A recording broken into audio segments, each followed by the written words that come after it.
नमस्कार मित्रांनो, सैफ अली खानचा हल्लाखोर भारतात घुसला कसा हे आपण या व्हिडिओमधून पाहणार आहोत। बॉलिवूड अभिनेता सैफ अली खानवर चाकू हल्ला करून त्याला गंभीर जखमी करणाऱ्या शरीफुल इस्लाम सहजवाज मोहम्मद रोहिल्ला अफीन फकीर याला बेड्या ठोकण्यात आल्या आहेत। शरीफुल हा बांगलादेशी नागरिक असून त्याला अटक केल्यानंतर अनेक धक्कादायक खुलासे होत आहेत। शरीफुल भारतात घुसण्यासाठी 7 महिन्यांपूर्वी दावकी नदी ओलांडून मेघालयात पोहोचला होता।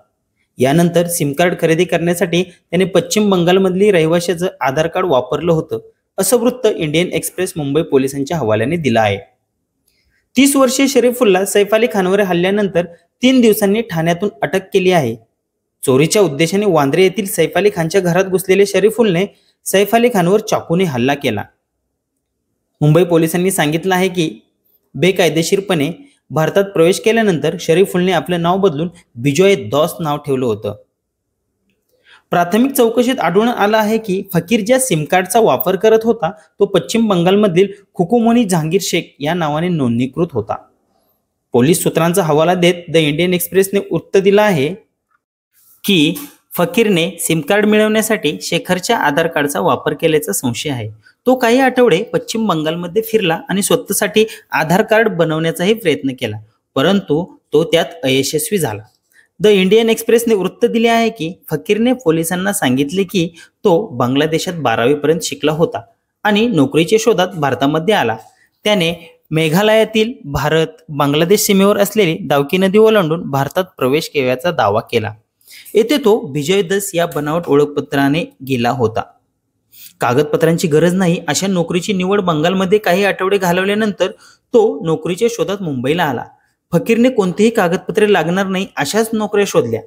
रिपोर्टनुसार अमित पांडे नावाच्या कामगार कंत्राटदाराने ठाणे आणि वरळी परिसरातील पब आणि हॉटेलमध्ये घरकामाचं काम मिळवून देण्यासाठी फकीरला मदत केली। सुरुवातीला फकीरने पोलिसांना सांगितलं की तो कोलकाता येथील रहिवासी आहे, तथापि त्याच्या कॉल रेकॉर्डची तपासणी करता अधिकाऱ्यांना बांगलादेशातील नंबरवर अनेक फोन कॉल आढळले। फकीरने बांगलादेशातील त्यांच्या कुटुंबाला कॉल करण्यासाठी मोबाईल ॲप्सचा वापर केला होता असं त्यांनी सांगितले। त्यानंतर पोलिसांनी आरोपाला त्यांच्या कुटुंबातील एखाद्याला फोन करायला लावला। त्याने त्याच्या भावाला फोन केला आणि त्याच्या शाळेतील लिव्हिंग सर्टिफिकेट पाठवण्यास सांगितले। त्याच्या भावाने ते प्रमाणपत्र फकीरच्या मोबाईलवर पाठवले। हा कागदपत्र तो बांगलादेशी नागरिक असल्याचे सिद्ध करण्यासाठी एक भक्कम पुरावा आहे असं अधिकाऱ्यांनी पुढे सांगितलं।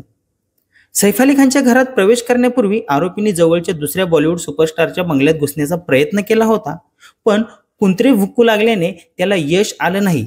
सोमवार एका पोलीस अधिकाऱ्याने सांगितलं होतं की फकीरने सैफ अली खानवर त्याच्या अपार्टमेंटमध्ये चाकूने वार केल्यानंतर तो इमारतीच्या बागेमध्ये चक्क 2 तास लपून बसला होता। तर मित्रांनो, व्हिडिओ आवडला असेल तर व्हिडिओला लाईक करा आणि चॅनेलला सबस्क्राईब करा। धन्यवाद।